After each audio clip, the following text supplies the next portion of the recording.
Hello, how are you? Welcome to another episode of Uncanny Cold Cases, our brand new series exploring some of the most intriguing unsolved mysteries in paranormal history.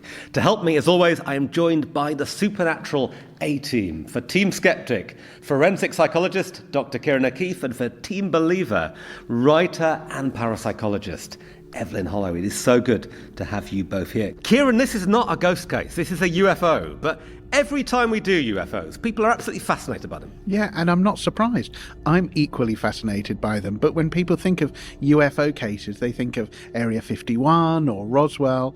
Here, I think we've got a forgotten case that is equally amazing. This is the OG of UFO cases, isn't it? It is, and it almost sets the template for future UFO and potential abduction cases as well. And for me, it's a case that is rife with human psychology. You mentioned the A word, abduction. I mean, just that word plants certain scary things in your head, Evelyn. And, we talk about ghost stories being haunting. UFO cases can be really bloody haunting as well, can't they? And this one leaves a massive impact on the people it happens to. It does, and I think it doesn't just haunt them, I think it traumatises them, in fact. And although this is the first time the public will get to see a case like this type of phenomena actually goes back hundreds and hundreds of years, particularly this area, the White Mountains that they're in. There's folklore, there's mythology, there's strange lights, there's all sorts of weird stuff going on, and it's stuff that's been written down and reported across centuries, and we're talking about time before aeroplanes were invented. So what is going on here? Really interesting. In that area, it's quite a thought, isn't it, that things have been happening there even since before planes existed. There have been objects seen in the sky. So interesting. All right, as with all of our cases, let us dive in and bring this story to life as we try and make sense of it. So, it is late September 1961. Barney and Betty Hill are driving home from a short holiday at Niagara Falls, the great waterfall just over the border in Canada. They've been married a year, both on their second marriage. Betty is 42, she's a short, slender, white social worker with a neat, dark bob.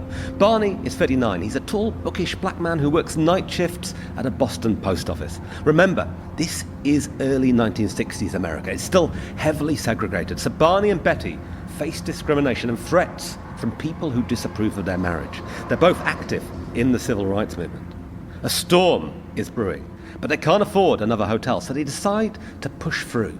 On the way, they stop for dinner right on the border between Canada and the US.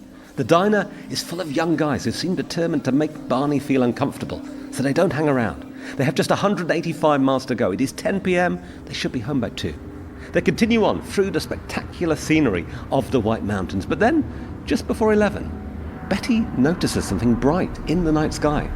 A falling star? Except it's moving upwards. A satellite? She makes Barney pull over and grabs their binoculars. Closer up, she can see the object more clearly. Her breath catches. "That's no satellite," she says, trembling, handing the binoculars to Barney. He sees a long, flattened craft with windows along one side. Maybe it's a new kind of plane, he thinks, until it suddenly drops at impossible speed, heading straight for them. They scramble back into the car. Betty keeps an eye on the craft whilst Barney drives like he's got the devil on his tail. The object darts about crazily, moving incredibly fast, changing direction, and then it vanishes into the dark. The couple breathe a sigh of relief. Maybe it's gone. But then it reappears ahead of them, dropping low until it hovers above the road. Barney hits the brakes hard and reaches for the pistol in the glove box. He is a black man in 1960s America. This is not the first time he's had to make an unscheduled stop. He squints up at the bright lights. Whatever this is, it is now so close that incredibly, he can make out figures inside. And there's something about them that doesn't look quite human. While some of them seem to be smiling, one in particular has a look on his face that makes Barney feel, he says, like a bug caught in a net. "Betty!" he yells, revving the engine. "We gotta get out of here!" Evelyn, dramatic start to our story. Let's talk about Betty and Barney first up. How do we feel in terms of their reliability as witnesses? So Barney has a military background, so that means he'll be aware of things like military craft. He'll be a bit more knowledgeable than the average person about certain things. And Betty herself is quite interesting. So her father had a really keen interest in the night sky, and he used to actually watch satellites and things like that, which he taught Betty. So in fact, Betty has an above average knowledge of what would be in the night sky at certain times of year, and so that makes them an interesting couple to be having this experience. Kieran, I feel like we are familiar with UFOs now. We've seen the movies, we've maybe watched the X-Files. What was the public perception of them back in 1961? What would have been going through Betty and Barney's mind?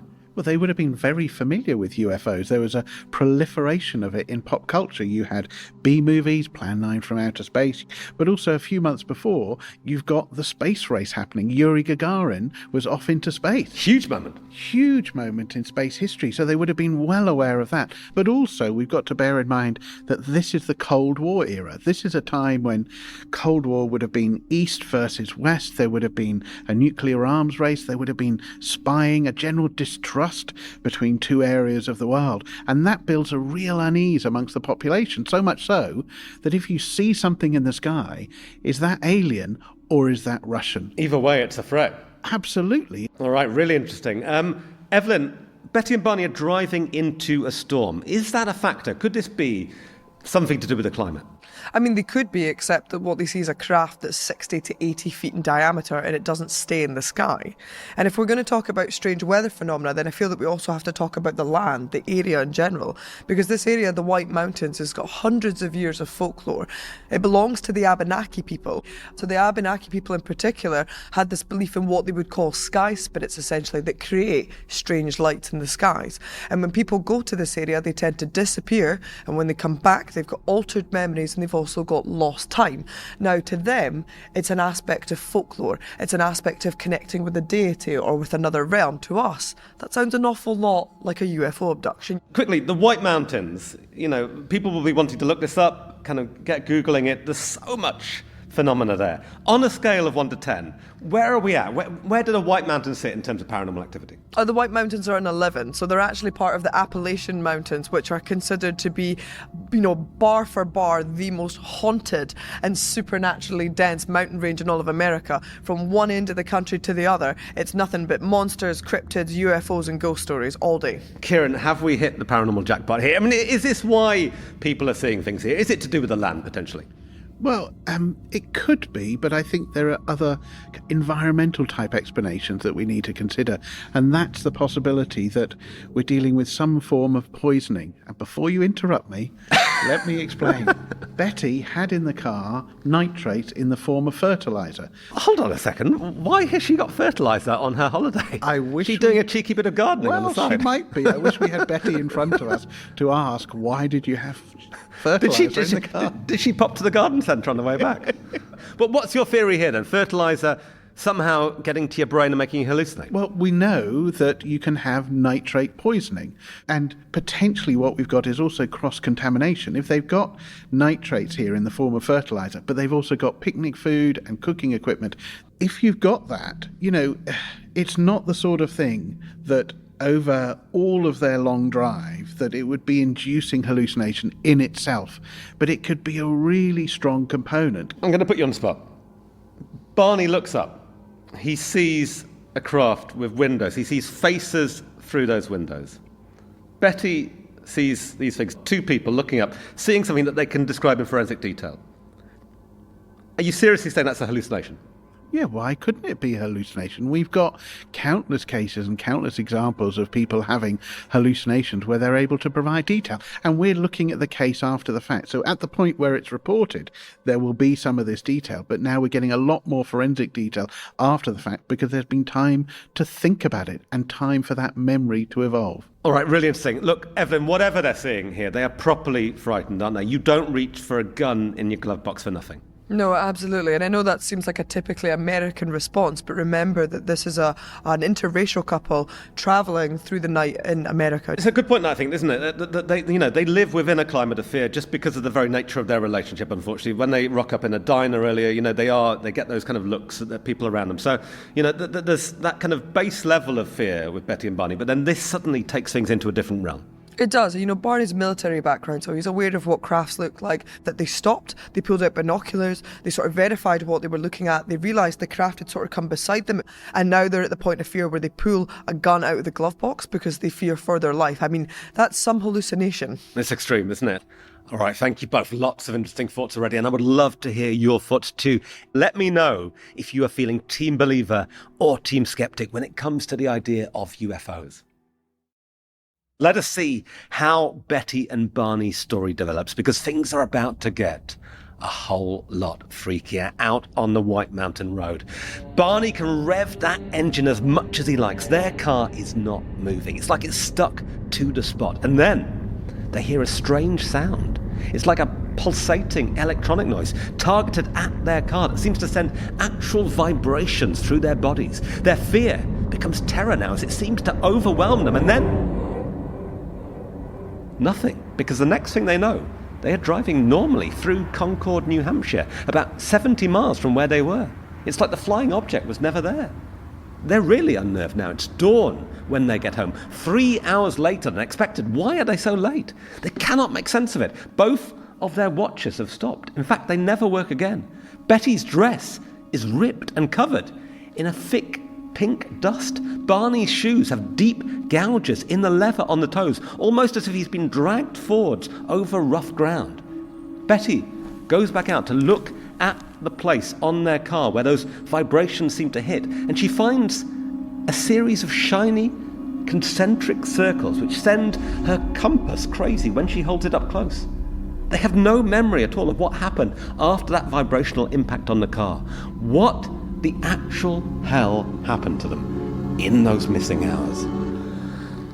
Holy crap, Betty and Barney. Kieran, this idea of missing time, it's something that we see in other UFO cases too, the idea that people just do not remember several hours potentially.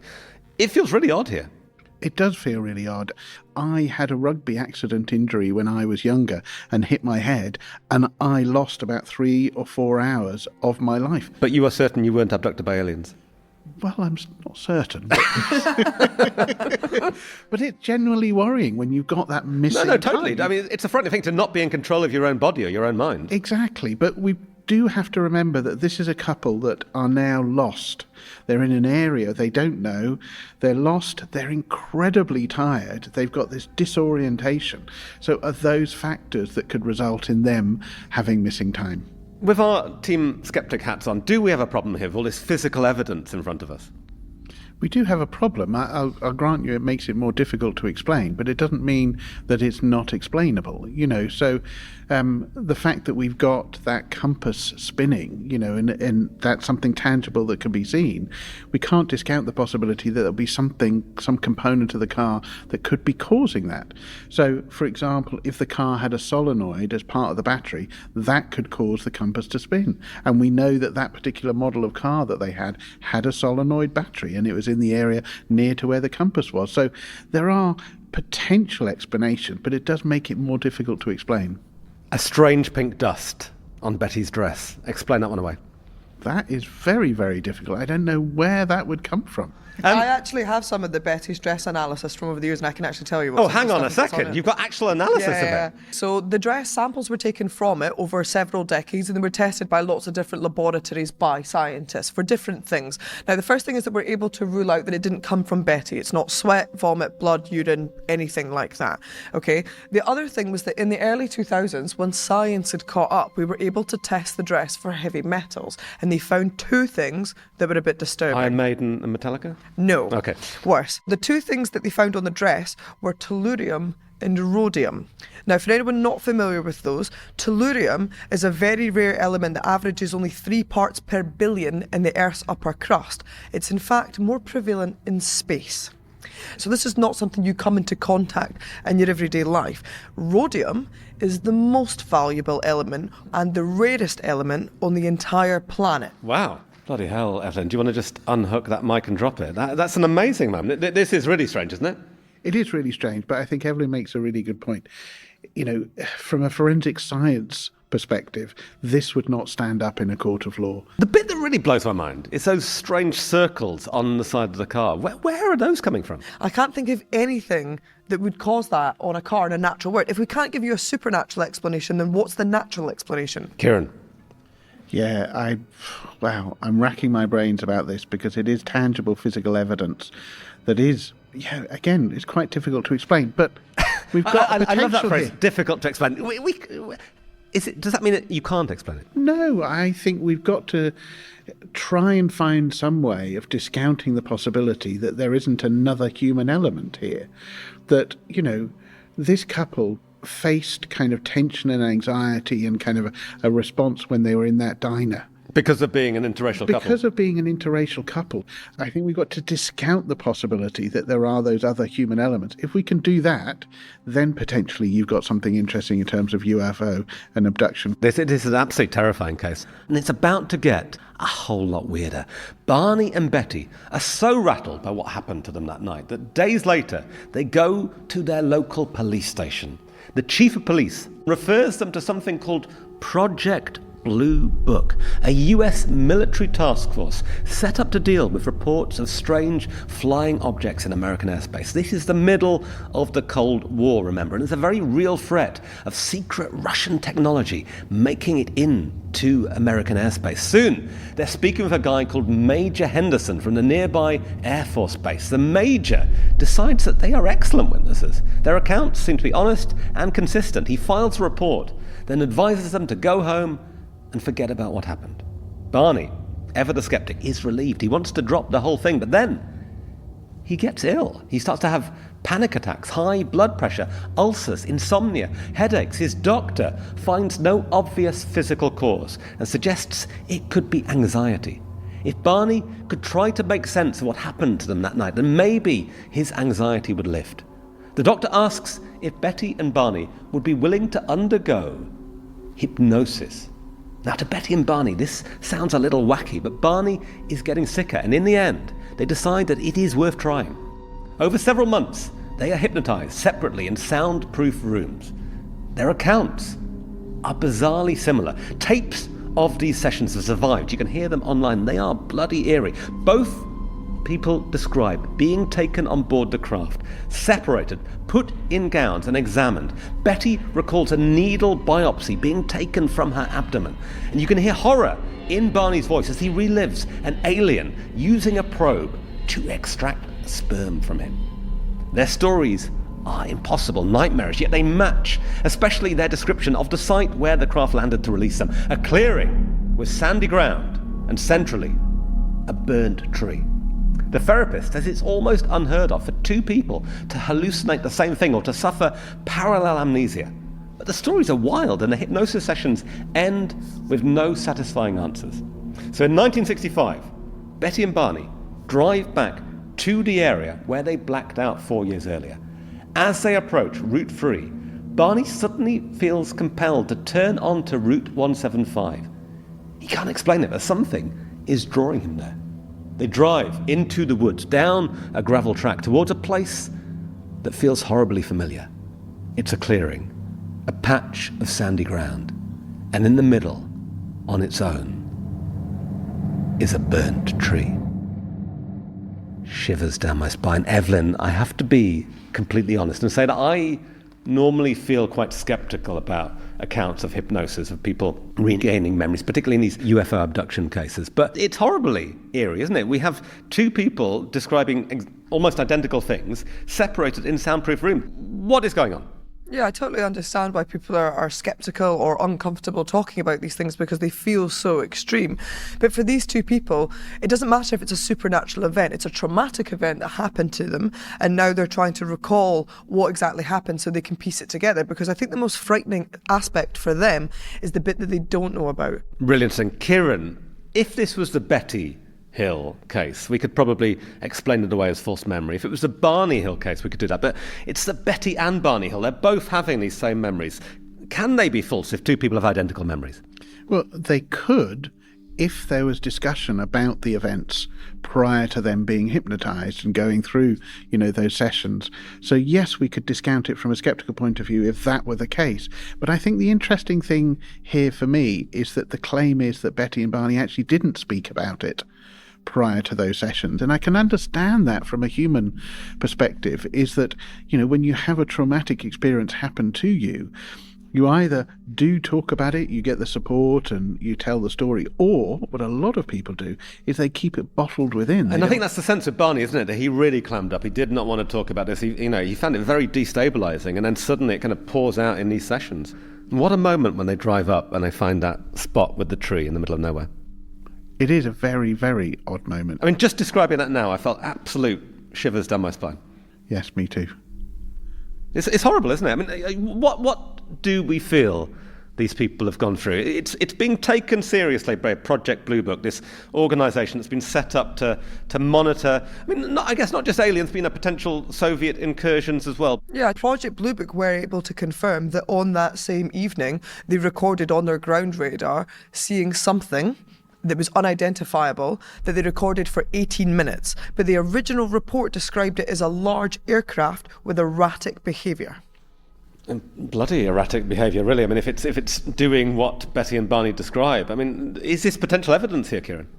Potential evidence in terms of the corroboration, in terms of that radar, yes, it is. It is picking up on something, but we're making a leap by saying that it's necessarily alien in nature. They're not making this up, are they? No, they're definitely not making it up now. And up to now, I would have said yes, potentially, or there's some sort of psychological or environmental influence that could explain it. But now we've got supporting evidence to show that they saw something in the sky. Now we've got to establish whether it's an actual UFO, a flying saucer, or it's something else. But whatever it is, it's terrifying, and these memories are coming horrifically back. Blooming heck, this is such an interesting case. Let's jump back one last time to the 1960s. Betty and Barney tried to return to normal life, sharing their experience only with close friends and a handful of trustworthy authority figures, the police, the military, and their doctors. But then something awful happens. A reporter from the Boston Traveler newspaper somehow gets hold of confidential tapes from their hypnosis sessions, and also the notes from the interviews Betty and Barney gave to Project Blue Book, that UFO task force. One tabloid headline later, their story is national news, going the 1960s equivalent of viral. Books and films follow, sensationalizing what happened. In 1967, Barney sadly dies of a stroke at just 46, never finding the answers that haunted him. 9 years later, in 1976, Betty receives an unexpected call from the very journalist who leaked their story. He tells her that since his article, more than a dozen people who were in the White Mountains that same night have come forward with their own sightings. None of these witnesses know each other. These are 12 individual reports from 12 different people, and he tells Betty he has taken a map of New Hampshire and plotted the movement of all the flying objects reported that night, and they converge in one place, the sandy spot where the hills say that they were abducted, that clearing with the burnt tree. Oh my God, Uncanny Community, what do you make of this classic chilling cold case? It is the OG alien abduction story. Kieran said it, but is it proof that there really is something out there? This case, it was huge news at the time, wasn't it? Yes, it was, and I guess it was famous because the nature of the case. We had so many aspects that were just enthralling, with so many elements to it. And so many witnesses as well. Well, that's the key. We've got multiple witnesses, and I always say that's the holy grail. We can't discount the possibility that some of those witness statements might be erroneous, there might be misperception, but it does strengthen the case for Betty and Barney. All right, Evelyn, I like to put Kieran on the spot. I'm going to put you on the spot right now. Were Betty and Barney taken on board that craft that night? I'm so 50-50 on UFOs. I don't believe that we're alone in the universe. I just don't think that's statistically possible. But the volume of evidence in this case is absolutely insane in terms of the variety of stuff, from the chemicals that were on Betty's dress, to things that happened to the car, to the burnt tree, to the missing time, to the joint watches being stopped. There's so many other people reporting phenomenon in the area. I think regardless of whether or not you believe it was UFOs that took them onto a craft, something happened to these people. That is a politician's answer. That that avoided answering the question. Were they on board that craft? I don't know if they were on board the craft. I don't know. Although the thing is, if they were not taken on board the craft, where does that come from? Where does that come from? Because people will think, oh, well, that's typical, UFO abduction, you were taken on a craft. No, these were the first people to report an abduction of this kind with this much detail. So where did that come from in their brains? This is the question we will be asking for probably years to come. Thank you both, and thank you for spending your time with us. How do you feel having heard all of the evidence, the experts' theories? Are you team believer or team skeptic? And if you've got an idea for a cold case that you think we should look at, I'd love to hear from you. Email me, uncanny@bbc.co.uk, or find me, Danny Robbins, on social media. I'm across pretty much every platform. This has been fun. I love a UFO. But next time on Uncanny Cold Cases, we are back in the world of ghosts to take a deep dive into a spectacular haunting in Georgian London. Prepare for some serious shivers. People don't understand where the knocking is coming from, and it doesn't seem to be coming from one place. It seems to be coming from different points in the room. It's moving around. This is ground zero for people trying to talk to ghosts. Do I think it's paranormal? I think what we've got here is a smorgasbord of psychology and deception. Join us next week. Until then, sleep well. Don't have nightmares. Cold Cases was presented by me, Danny Robbins, with Evelyn Hollow and Kieran O'Keefe. Our theme tune is by Catherine Priddy. The story sections were written by Joel Morris and Will McLean, and it was produced by Simon Barnard and Victoria Lloyd. Our editor and sound designer is Charlie Brandon King, and incidental music is composed by Evelyn Sykes. This is a Bafflegab and Uncanny media production for BBC Radio 4 and BBC Sounds. Secrets still remain.